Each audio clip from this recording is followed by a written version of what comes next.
Hi everyone. ఈ video పూర్తిగా చూడండి. జనసేన అండ్ టీడీపీ పార్టీలు 2024 ఎన్నికల్లో శాసనసభ ఎన్నికల్లో పొత్తు పెట్టుకొని గెలిచాయి.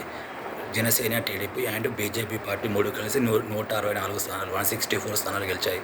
ఇప్పుడు టీడీపీని బీజేపీ గెలిచిందా, టీడీపీని జనసేన పార్టీ గెలిపించిందా, జనసేన పార్టీని టీడీపీ పార్టీ గెలిపించిందా అనే దానిపైన పెద్ద చర్చ జరుగుతుంది. చాలామంది ఆ పార్టీకి చెందిన వాళ్ళు, ఈ పార్టీకి చెందిన వాళ్ళు మేమే గెలిపించామని తెలియజేసుకుంటున్నారు. అసలు ఏం జరిగిందో మనం చూద్దాం. ముందుగా టీడీపీ జనసేన పొత్తుగా అది అక్కడ జరిగింది. కమ్మ కమ్యూనిటీ అండ్ కాపు కమ్యూనిటీ మధ్య పొత్తు 1956 ఆంధ్రప్రదేశ్ ఏర్పడిన తర్వాత కమ్మ, కాపు అనే రెండు కమ్యూనిటీలు ఇంతగా కలిసి, ఇంతగా ఫ్రెండ్లీ వాతావరణం, ఒక సోదర భావ వాతావరణంలో ఎలాగైనా అప్పటి గవర్నమెంట్ను ఓడించాలనేతో కలిసి పనిచేశాయి. ఇది చారిత్రాత్మకమైనది. అది చారిత్రాత్మకమైన పొత్తు. 2024 టీడీపీ జనసేన అంటే కమ్మ, కాపు రెండు కమ్యూనిటీలు, రెండు క్యాస్ట్లు కలిసి పోటీ చేయడం అండ్ ఒక అధికార పార్టీని ఎన్నుకోవడం. అందుకే 164 స్థానాలు వచ్చాయి. నాకు ఇప్పటికీ గుర్తుకుంది, 2024 అసెంబ్లీ ఎన్నికల రిజల్ట్ అయిన తర్వాత చంద్రబాబు నాయుడు గారి ఇంటికి పవన్ కళ్యాణ్ గారు వెళ్ళి, పవన్ కళ్యాణ్ గారు వాళ్ళ అబ్బాయి అఖిరానందన్ గారిని వయసులో పెద్దవాడైన చంద్రబాబు నాయుడు గారికి పాదాభివందనం చేయమన్నాడు. అది నేనైతే దాన్ని కొంచెం సర్ప్రైజ్గానే ఫీల్ అయ్యా. ఎందుకంటే అంతగా కలిసిపోయి కొట్లాడాయి. జనసేన పార్టీకి 21 స్థానాలకు 21 స్థానాలు వచ్చాయి. టీడీపీ కూడా 139 స్థానాలు వచ్చాయి. ఇది మామూలు విజయం కాదు. ఆంధ్రప్రదేశ్ చరిత్రలోనే బిగ్గెస్ట్ విజయం. రెండు కమ్యూనిటీలు కలిసి ఏకమై సాధించిన విజయమని నేను భావిస్తున్నాను. అంటే 2019 ఎన్నికలలో ఈ మూడు పార్టీలు విడివిడిగా పోటీ చేశాయి. TDP, Janasena, communist. సో అప్పుడు వైసీపీ గెలిచింది. దాని తర్వాత టీడీపీ అండ్ జనసేన ప్రతిపక్షంలో ఉన్నాయి. సో 2019 నుంచి 2024 వరకు టీడీపీ, జనసేన ప్రతిపక్షంలో ఉండడం వల్ల ఈ రెండు పార్టీలు కలిసి ఎలాగైనా అప్పటి అధికార పార్టీని ఓడించాలని కలిసిగా పనిచేసి అలా చేసాయి. దానికి ప్రధాన కారణం అప్పటికి వాళ్ళకున్న ఐడియాలజికల్ డిఫరెన్స్ వల్ల ఈ రెండు పార్టీలు Janasena and BJP, Janasena and TDP కలిసి పొడి చేశాయి 2024 అసెంబ్లీలో. సో పవన్ కళ్యాణ్ గారు ఆయనకు అప్పటికే ఉన్న పొత్తు కారణంగా బీజేపీ పార్టీని కూడా తెచ్చి కలిసి పొత్తు కుదుర్చుకున్నాడు. ఆ బీజేపీ అలయన్స్ అనేది చాలామందికి నచ్చలేదు. అయినా కూడా కొన్ని కారణాల వల్ల కలిసి పొడి చేశారు. 164 స్థానాలతో గెలిచారు. ఇప్పుడు అసలు విషయానికి వస్తే ఎవరు గెలిపించారు? టీడీపీని జనసేన గెలిపించింది, జనసేన టీడీపీ గెలిపించింది. ఎందుకంటే ఆ రెండు పార్టీలు వ్యక్తిగతంగా పర్సనల్గా తీసుకున్నాయి కాబట్టి రెండు పార్టీలు ఎలాగైనా గెలవాలని గెలిపించుకున్నాయి ఒకరి పార్టీలు. అందుకే 164 స్థానాలు, 164 స్థానాలు సీట్స్ సాధ్యమయ్యాయి. ఎందుకంటే అది అప్పుడు వారు అవసరమని భావించారు 164 స్థానాలు గెలవడం అని. డెఫినెట్గా గెలిచిన తర్వాత ఎవరి ఈగోస్ వాళ్ళకు ఉంటాయి, ఎవరి ఆత్మాభిమానాలు వాళ్ళకు ఉంటాయి. నిన్న జరిగిన జనసేన ఆవిర్భావ సభలో పవన్ కళ్యాణ్ గారు చెప్పారు, 40 సంవత్సరాలు ఉన్న టీడీపీ పార్టీని మేము నిలబెట్టామంటే అది పూర్తిగా వాస్తవం అంటే నాకు తెలియదు. కానీ డెఫినెట్గా రెండు పార్టీలు ఒకరిని సహకరించుకున్నాయి. ఆయన సాధించారు, ఆయన ఫీల్ అవుతున్నాడు. అందులో ఆయన తప్పేం లేదు, ఆయన ఇష్టం, అది ఆయన అభిప్రాయం. కానీ రెండు పార్టీలను ఒకరినొకరు సహకరించుకున్నాయి. ఈ మూడు పార్టీలు 2024లో వేర్వేరుగా పూర్తి చేస్తే రిజల్ట్ ఎలా ఉంటుందనేది హైపోథెటికల్. మనకు దానికి ఎవరికి అంచనా వేయలేము. క్రికెట్ భాషలో అక్యురసీ అంటారు. అక్యురసీ కాదు, ఏమంటే దాన్ని స్ట్రైక్ రేట్ అంటారు. స్ట్రైక్ రేట్ పరంగానైతే Janasena party strike rate super 100% పోటీ చేసిన పూర్తి స్థానంలో గెలిచింది. కాబట్టి మేము క్రికెట్ చూసి మా అభిమానుల భాషలో స్ట్రైక్ రేట్ అనేది అద్భుతంగా ఉంది. సో రెండు పార్టీలను ఒక పార్టీని గెలిపించుకునే, అన్నిటికన్నా ముఖ్యంగా నేను ఇంతకుముందే చెప్పినట్టు రెండు కమ్యూనిటీలు, కమ్మ సామాజిక వర్గం అండ్ కాపు సామాజిక వర్గానికి చెందిన బలమైన నాయకులు, వాళ్ళ క్యాస్ట్ కమ్యూనిటీలు, వీళ్ళ క్యాస్ట్ కమ్యూనిటీ వాళ్ళందరూ కలిసి ప్రచారం చేసుకున్నారు, గెలిపించుకున్నారు. సో ఇది ముఖ్య కారణమైంది. రెండవ ముఖ్య కారణం వాళ్ళ మేనిఫెస్టో, ఉమ్మడి మేనిఫెస్టో. వీళ్ళు 164 స్థానాలు గెలవచ్చుకోవడానికి ముఖ్య కారణం ఉమ్మడి మేనిఫెస్టో, కామన్ మేనిఫెస్టో. అందులో ప్రధానమైనది అందరికీ తెలిసిందే, చాలామంది చర్చించుకుంటున్నది తల్లికి వందనం. ఇంట్లో ఎంతమంది పిల్లలు ఉంటే అంతమందికి 15,000 ఇస్తాననేది అది ప్రధాన కారణమైంది. రెండవది ఈ ఉమెన్స్కి, మహిళలకు ఫ్రీ బస్సు, ఇంకా వాలంటీర్స్కు 10,000 రూపాయలు జీతం అనేది, ఇంకా వాళ్ళు అందులో పొందుపరిచిన అనేక అంశాలు. సో వీటి వల్ల, ఈ సంక్షేమ పథకాల అన్నిటి వల్ల వాళ్ళకు, మహిళలు కానీ వాలంటీర్స్కి కానీ ఈ స్కూల్ చదువుకునే పిల్లలకు ఉపయోగపడుతుందని. సో ఈ జనసేన పార్టీ కూడా ఉంది కాబట్టి పవన్ కళ్యాణ్ గారి పైన ఒక నమ్మకంతో వాళ్ళు గెలిపించారు ఈ పార్టీని. 164 స్థానాలు అనేది సాధ్యమయ్యాయి. ఇంకొక ప్రధానమైన కారణం జనసేన పార్టీకి, టీడీపీ పార్టీకి నాకు తెలిసినంత వరకు మ్యూచువల్గా అభిమానులు ఎవరు ఉండరు. కానీ టీడీపీ పార్టీకి, బీజేపీ పార్టీకి, భారతీయ జనతా పార్టీకి, తెలుగుదేశం పార్టీకి మ్యూచువల్గా కొన్ని వందల్లో లక్షల్లో అభిమానులు ఉంటారు. టీడీపీకి, కాంగ్రెస్తో కంపేర్ చేస్తే టీడీపీకి, బీజేపీకి మ్యూచువల్గా నరేంద్ర మోడీ గారికి, చంద్రబాబు నాయుడు గారికి కానీ వీళ్ళిద్దరికీ మ్యూచువల్ అభిమానులు చాలామంది ఉంటారు. సెలబ్రిటీస్ లైక్ జయప్రకాష్ నారాయణ గారు, జేడి లక్ష్మీనారాయణ గారు, ఇట్లా చాలామంది ఈ రెండు పార్టీలకు ఈ రైట్ వింగ్ కానీ ఈ కాంగ్రెస్తో విభేదించే వీళ్ళందరూ, యాంటీ కాంగ్రెస్ వాళ్ళందరూ టీడీపీకి, బీజేపీకి మ్యూచువల్గా చాలా అభిమానులు ఉంటారు. అది 2019లో వర్కౌట్ కాలేదు, కానీ 2024లో వాళ్ళు మళ్ళీ పొత్తు పెట్టుకోవడం వల్ల చాలా వర్కౌట్ అయింది. సో బీజేపీ అండ్ టీడీపీ కలవడం అనేది టీడీపీకి చాలా బూస్ట్ తెచ్చింది, చాలా కలిసి వచ్చింది. సో 2014 సంవత్సరం అసెంబ్లీ, లోక్సభ ఎన్నికల్లో కానీ జనసేన, టీడీపీ, బీజేపీ కలిసి రావడం అనేది ఈ 2024లో కూడా ఈ పార్టీకి చాలా ప్లస్ అయింది. పవన్ కళ్యాణ్ గారు, నరేంద్ర మోడీ గారు అండ్ చంద్రబాబు నాయుడు గారు విజయవాడలో చేసిన రోడ్ షో అనేది మొత్తం హైలైట్గా నిలిచింది. ఆ రోడ్ షోకు వచ్చిన పబ్లిక్, అక్కడ ఒక ప్రధానమైన కమ్యూనిటీ ఉంటుంది. అక్కడ ఆ ఏరియాలో ఆ రోడ్ షో జరగడం అనేది ఈ కూటమికి చాలా కలిసి వచ్చింది. అందుకే 164 స్థానాలు గెలుచుకున్నది. సో మూడు పార్టీలు చాలా ముఖ్యంగా నరేంద్ర మోడీ గారు, పవన్ కళ్యాణ్ గారికి, టీడీపీకి, చంద్రబాబు నాయుడు గారికి అండగా ఉండడం అనేది ఇందులో కలిసి వచ్చింది. ఇంకొక కలిసి వచ్చిన అంశం ఏంటంటే చిరంజీవి గారు జనసేన పార్టీకి అంతకుముందు జరిగిన ఈ ఎన్నికల్లో సపోర్ట్ చేయలేదు, కానీ 2024 జరిగిన ఎన్నికల్లో ప్రత్యక్షంగా సపోర్ట్ చేశాడు. ఆ కుటుంబానికి చెందిన అందరూ, చిరంజీవి గారు కానీ వాళ్ళ పిల్లలు రామచంద్ర తేజ కానీ, సాయిధరం తేజ గారు కానీ అందరూ ఆ పార్టీకి పిఠాపురం నియోజకవర్గానికి వెళ్ళి అందరూ సపోర్ట్ చేయడం వల్ల అది కూడా ఆ కూటమి మొత్తానికి ప్లస్ పాయింట్ అయింది. గతంలో చిరంజీవి గారు అండ్ చంద్రబాబు నాయుడు గారు ఇందిరా ఆడియో రిలీజ్ ఫంక్షన్లో, గంగోత్రి 100 days ఫంక్షన్లో వాళ్ళకున్న ఆ రిలేషన్ కూడా ఇప్పుడు చాలామంది గుర్తు చేసుకున్నారు. అది కూడా చాలా హెల్ప్ అయింది. కలిసి వచ్చిన మరొక అంశం ఏంటంటే పురంధేశ్వరి గారు, ఎన్టీ రామారావు గారి కూతురైన ఎన్టీ రామారావు గారు, చంద్రబాబు నాయుడు గారి ఫ్యామిలీ మెంబర్ అయిన పురంధేశ్వరి గారు ఈసారి ఆంధ్రప్రదేశ్ బీజేపీ అధ్యక్షురాలుగా ఉండడం అనేది మరొక కలిసి వచ్చిన అంశం. సో ఈ అంశం కూడా ఆ కూటమికి గెలవడానికి ప్రధాన కారణమైంది. సో దీనివల్ల కూడా ఆ పార్టీ అంత పెద్ద విక్టరీ సాధించింది, 164 స్థానాలు గెలిచింది. దీంతోపాటు తెలుగు రాష్ట్రాల్లో కొంచెం రెస్పెక్టెడ్, కొంచెం హోదా, అందరూ పార్టీలకు అతీతంగా అందరూ గౌరవించి కొంతమంది వ్యక్తులు ఉన్నారు. జయప్రకాష్ నారాయణ లాగా వ్యక్తులు, జేడి లక్ష్మీనారాయణ లాంటి వ్యక్తులు, వీళ్ళు కూడా ఆ పార్టీకి సపోర్ట్ చేయడం వల్ల ఆ పార్టీకి కలిసి వచ్చింది. సో ఆ పార్టీకి, ఆ కూటమికి కలిసి వచ్చింది. అంతేకాకుండా తెలంగాణలో కాంగ్రెస్ పార్టీ అధికారంలో రావడం, తెలంగాణలో ఉన్న ముఖ్యమంత్రి రేవంత్ రెడ్డి గారికి, చంద్రబాబు నాయుడు గారికి ఉన్న అనుబంధం వల్ల కూడా అక్కడ ఆంధ్రాలో ఆ కూటమికి చాలా కలిసి వచ్చింది. 2019లో ఎన్నికలప్పుడు టీడీపీ పార్టీ, బీజేపీ పార్టీ చాలా విరోధించుకున్నాయి. అలాంటి పార్టీలు 2024లో కలిసి పొడి చేయడానికి ప్రధాన కారణం అందరికీ తెలిసిందే, ఎలక్షన్ కమిషన్ అనేది సెంట్రల్ గవర్నమెంట్ ఆధీనంలో ఉంటుంది. సో ఎలక్షన్ కమిషన్తో కొంచెం పాజిటివ్గా ఉండడానికి, దానివల్ల ఎలక్షన్స్ గెలిపించగలని ఒక అభిప్రాయం ఉంది. అది కూడా ఒక ప్రధాన కారణం, ఈ TDP, BJP, central government elections commission అనేది. సో ఇలా అనేక కారణాలు, అనేక ఫ్యాక్టర్స్, మ్యూచువల్ ఇంటెలిజెన్స్ ఆ పార్టీకి సపోర్ట్ చేయడం వల్ల, రకరకాల కారణాల వల్ల, సెంట్రల్ గవర్నమెంట్ సపోర్ట్ వల్ల మొత్తానికైతే అక్కడ కూటమి గెలిచింది. ఇప్పుడు కూటమిలో కొంతమంది, ముఖ్యంగా మొన్న జరిగిన ఈ పార్టీ ఆవిర్భావ సభలు, ఆ పార్టీ అధ్యక్షుడు, ఉప ముఖ్యమంత్రి పవన్ కళ్యాణ్ గారు చేసిన వ్యాఖ్యలు, రకరకాల కారణాలు జరుగుతున్నాయి. దీనికి కూడా ప్రధాన కారణం నేను ఫస్ట్ చెప్పిందే. ఈ రెండు పార్టీలు, ఈ కూటమి 161 స్థానాలు గెలవడానికి ప్రధాన కారణం నేను ఫస్ట్ ఏం చెప్పాను, కమ్మ కమ్యూనిటీ, కాపు కమ్యూనిటీ యొక్క ఫ్రెండ్షిప్, సోదరభావం వల్ల వాళ్ళు కుదుర్చున్నాకున్న ఆ ఫైట్. రెండు పార్టీలు కలిసి 1956 తర్వాత ఆ రెండు పార్టీలు ఒక ఆంధ్రప్రదేశ్లో అంతా కలిసి పోటీ చేయడం వల్ల, కలిసి పనిచేయడంలో గెలిచాయి.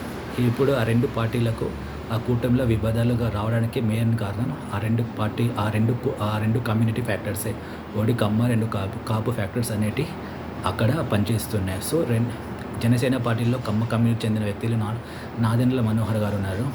టీడీపీ పార్టీలో కాపు కమ్యూనిటీకి చెందిన చాలామంది ఉన్నారు. వాళ్ళు మంత్రులు ఉన్నారు, ఇక్కడ మంత్రులు ఉన్నారు. అయినా కూడా ఆ 2 ఈ కమ్యూనిటీ ఫ్యాక్టర్ అనేది ఈ విభేదాలకు కారణమవుతుంది. ముఖ్యంగా సోషల్ మీడియాలో చాలామంది ముఖ్యంగా ట్విట్టర్‌లో కానీ, యూట్యూబ్‌లో కానీ ఆ పార్టీకి సంబంధించిన వాళ్ళు, ఈ పార్టీకి సంబంధించిన వాళ్ళు అఫీషియల్ స్పోక్స్ పర్సన్స్ గానీ సో, మంచి భాష మాట్లాడేవారు, చాలా పద్ధతిగా మాట్లాడేవారు కూడా 2 పార్టీలకు సంబంధించిన ఈ 2 కమ్యూనిటీకి సంబంధించిన వాళ్ళు ట్విట్టర్‌లో గానీ, ఫేస్‌బుక్‌లలో గానీ, ఈ యూట్యూబ్‌లో వాళ్ళకి అగెనిస్ట్‌గా వీళ్ళకి అగెనిస్ట్‌గా వాళ్ళు పోస్టులు పెట్టడం అనేది కొంచెం ఈ పార్టీ గెలిచి అయినంక, ఈ కూటమి గెలిచినంక కూటమి ప్రభుత్వం అంటున్నారు. ఏం చెప్పినా కూటమి ప్రభుత్వం అంటున్నారు. కాబట్టి ఈ కూటమి ప్రభుత్వం గెలిచినాక 1 ఇయర్ లోపే ఇలా జరగడం అనేది చాలా మందిని ఆశ్చర్యపరుస్తుంది.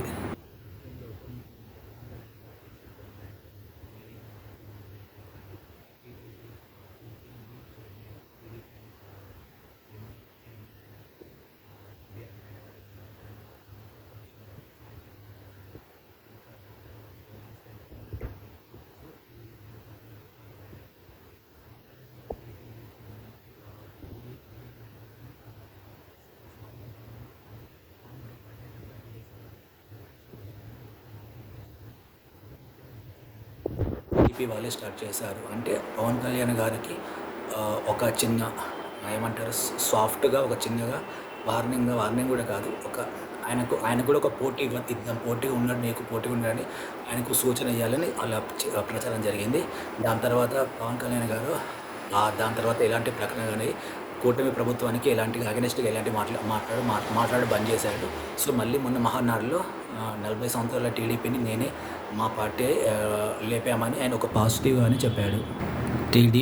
జనసేన పార్టీకి చెందిన నాగబాబు గారి ఎమ్మెల్సీ నామినేషన్ అప్పుడు కూడా ఒక చిన్న డ్రామాటిక్ సిట్యుయేషన్ జరిగింది. పేపర్‌లో టీడీపీకి అనుబంధంగా ఉండే మీడియాలో నాగబాబు గారికి ఏదైనా శాఖకు సంబంధించిన అధ్యక్షుడిగా ఏదైనా ఫైబర్ నెట్ కానీ దేనికైనా ఒక అధ్యక్షుని చేద్దామని పేపర్‌లో వచ్చింది. కానీ అదే రోజు జనసేన వాళ్ళ ఎమ్మెల్సీ క్యాండిడేట్ నాగబాబు గారని అనౌన్స్ చేశారు. నామినేషన్ కూడా చేశారు.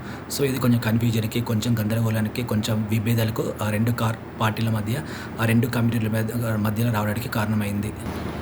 జనసేన పార్టీ అధినేత ఆయన ఉప ముఖ్యమంత్రి పవన్ కళ్యాణ్ గారు బీజేపీతో నరేంద్ర మోడీ గారితో కొంత ఆయన సన్నిహితంగా ఉంటారు. ఆయన కొంచెం ఆర్ఎస్ఎస్, బీజేపీ భావజాలంతో మాట్లాడతారు. ఆయన ఎందుకు ఈ మధ్యలో హిందీ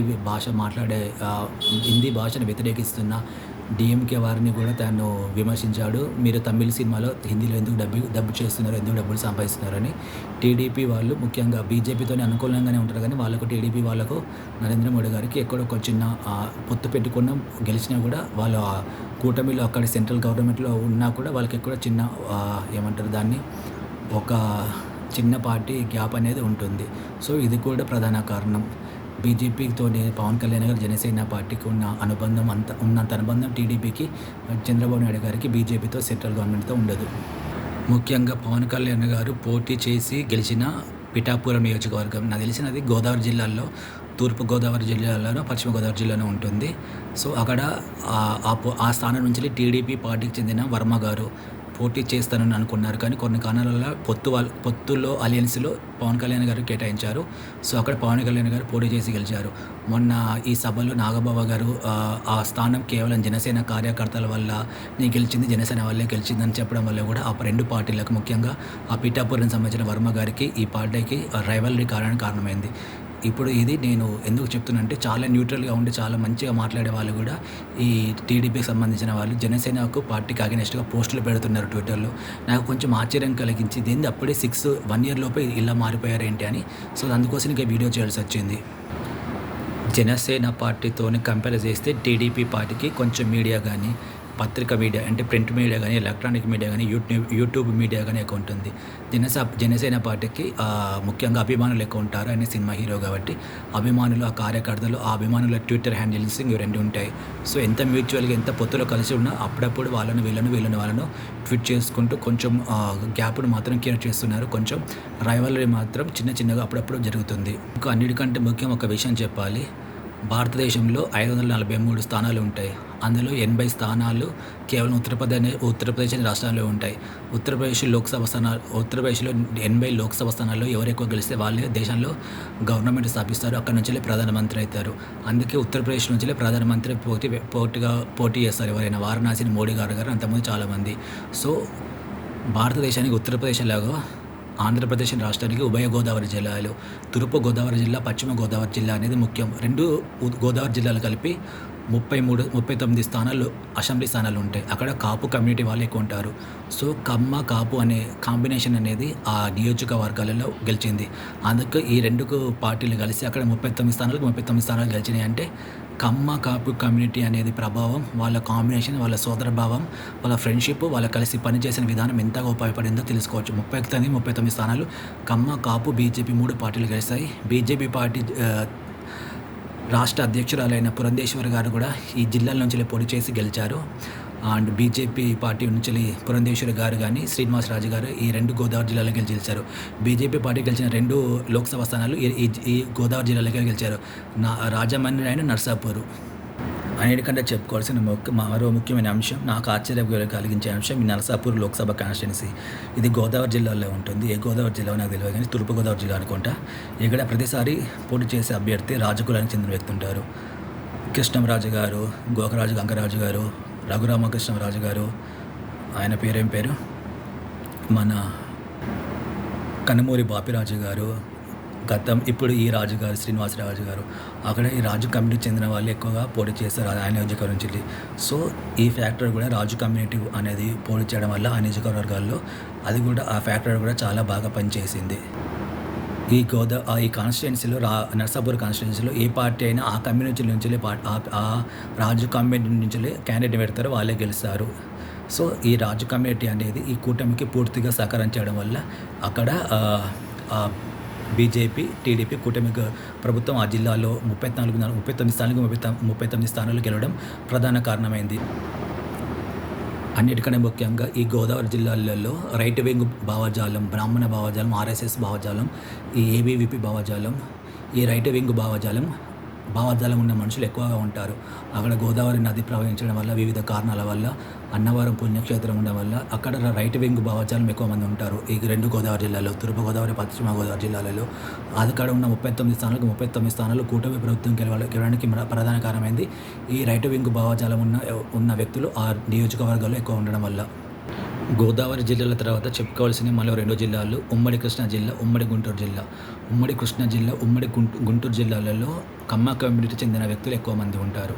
సో అక్కడ ఈ కమ్మ కమ్యూనిటీతో పాటు కాపు కమ్యూనిటీ వాళ్ళు ఉంటారు. ఈ 2 పార్టీలు అక్కడ కలవడం అనేది చాలా ప్లస్ అయింది. కాకపోతే కృష్ణా జిల్లాలో, విజయవాడలో రైట్ వింగ్ కాకుండా లెఫ్ట్ వింగ్ భావజాలం ఉన్న వ్యక్తులు ఎక్కువగా ఉంటారు. అక్కడ కృష్ణా జిల్లా మొత్తం కమ్యూనిస్టులకు కృష్ణా జిల్లా, విజయవాడ, గన్నవరం ఈ జిల్లాలలో పిచ్చలపల్లి సుందరయ్య గారు చాలామంది కమ్యూనిస్టుల వ్యక్తులు పోటీ చేసిన జిల్లా.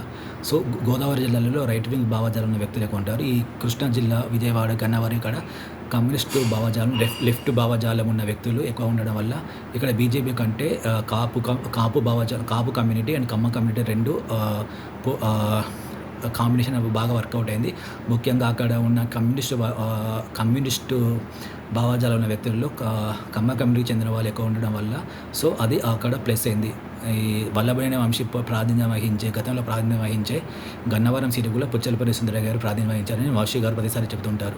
సో కృష్ణా జిల్లాలో కమ్యూనిస్టు భావజాలం ఉండడం వల్ల ఈ రెండు పార్టీలు టీడీపీ అండ్ జనసేన కాంబినేషన్ వల్ల అక్కడ గెలిచింది. సో ఈ పార్టీ క్వీన్ స్వీప్ చేసింది. అక్కడ ఉన్న అసెంబ్లీ స్థానాలన్నీ ఈ కూటమి గెలవడానికి ప్రధాన కారణమైంది కృష్ణా, గుంటూరు జిల్లాలలో. ఎవరు గెలిపించారంటే వాళ్ళని వీళ్ళే గెలిపించారు, వీళ్ళని వాళ్ళే గెలిపించారు. నేను చెప్పింది క్లియర్గా చెప్తున్నా, కమ్మ కమ్యూనిటీ ఫ్యాక్టర్ అనేది చాలా చాలా చాలా చాలా బలంగా పనిచేసింది. ఆంధ్రప్రదేశ్ ఒక రాష్ట్రం ఏర్పడిన తర్వాత 1956 తర్వాత 2024 ఎన్నికలలో ఈ 2 కమ్యూనిటీలు అంతా బలంగా పనిచేయడం వల్ల ఆ కూటమి 164 స్థానాలలో గెలవడానికి కారణమయ్యింది. సో ఇది నా అభిప్రాయం ఈ ఇష్యూపై. సో డెఫినెట్లీగా ప్రతిపక్షంలో ఉన్నప్పుడు గెలవాలని కోరుకుంటారు. దానికోసం ఎవరితోనైనా కలుస్తారు. అధికారం రాగానే, పవర్ రాగానే, ఆ హోదా ముఖ్యమంత్రి, ఉప ముఖ్యమంత్రి హోదాలో రాగానే డెఫినెట్గా ఒక ఈగో అనేది, ఒక రైవల్ అనేది, ఒక ఆత్మాభిమానం స్టార్ట్ అవుతుంది. దాని తర్వాత నువ్వు గెలిపించావా, నేను గెలిపించావా, ఇవన్నీ ఫ్యాక్టర్స్ పనిచేస్తాయి. ఎవరు గెలిపించినా అది 2024 ఎన్నికల వరకు మాత్రమే 2 పార్టీలు గెలిపించే. ఇప్పుడు వాళ్ళు ప్రతిపక్షంలో లేరు, అధికారంలో ఉన్నాడు. వాళ్ళు గెలిపించింది వాళ్ళు చెప్పిన మేనిఫెస్టో, వాళ్ళు ప్రకటించిన ఉచిత హామీలు, వాళ్ళు చేస్తా ఉన్న డెవలప్‌మెంట్ వల్ల వాళ్ళని గెలిపించారు. సో, వాళ్ళు ఎవరు గెలిపించారనే ఈ ట్రావెల్‌కి పోకుండా వాళ్ళు చెప్పిన మేనిఫెస్టో గాని, వాళ్ళు చేస్తా ఉన్న డెవలప్‌మెంట్‌ని చేసి చూపించి చూపించాలి గానీ ఇలా రైవల్రీని క్రియేట్ చేసి డైవర్షన్ పాలిటిక్స్ చేయకూడదని ఉపాయం నా అభిప్రాయం. Thanks for watching this video. Thank you so much and please subscribe my channel. Thank you so much.